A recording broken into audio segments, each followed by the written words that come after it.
হচ্ছে মিস্টার নুডলসের রামেন নুডলসটা খাবো, সেটা হচ্ছে ঝাল, এটা খাবো। কোরিয়ানটা তো অনেক ঝাল ছিল, সেটার কথা নাই বলি। তো আজকে এটা খাই। এটার সাথে হচ্ছে 2টা ডিম পোচ নিব।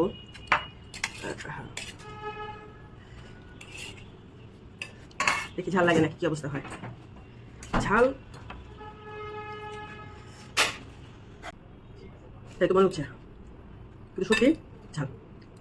আসলে নুডলসটা ঝাল আছে, কারণ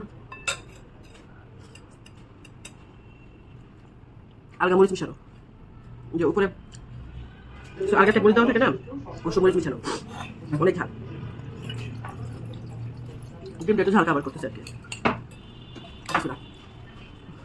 এই নুডলসটার দাম হচ্ছে 50 টাকা, তো খারাপ না। 50 টাকার তুলনায় মরিচের অ্যামাউন্টটা ভালোই দিচ্ছে, ঝাল ভালোই করছে। আমি আগে অনেক অনেক পরিমাণ ঝাল খেতে পারতাম, এসব ঝাল আমার কাছে কোনো ব্যাপারই না, কিন্তু এই কয়েকদিন যাবত আমি ঝাল পাই না খেতে, একদিন পাই না।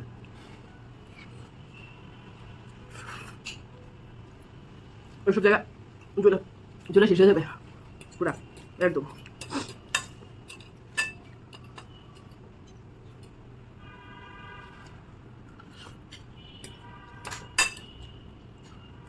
আমি কোনো ফুড ব্লগার না, হ্যাঁ, খাইতে পছন্দ করি, খাই, ভিডিও বানাই, কন্টেন্ট বানাই, ব্লগ করি, সব কিছু করি। মানে আমার আসলে কি, আমি ভিডিও করতেছি, আমার মেন হচ্ছে ব্লগ বানাই আমি, তারপরে হচ্ছে খাওয়া দাওয়া করলে সেটা ভিডিও করি, দিতে চেষ্টা করি।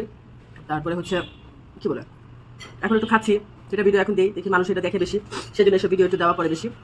এই আমি কোনো ফুড রিভিউ দিতে জানি না, পারিও না। ফুড মানুষের খাবার নিয়ে কম্পেয়ার করার মতন ক্ষমতা মনে হয় আমার নাই, সেটা পারি না। কিন্তু যতটুকু পারি সেটা হচ্ছে ভালো, মজা, আমার মজা লাগলো কি লাগলো না অতটুকুই, মানুষ কি বলবে সেটা জানি না। কিন্তু এটা খেয়ে আমার এখন গলা জ্বলতেছে শেষ, আর না।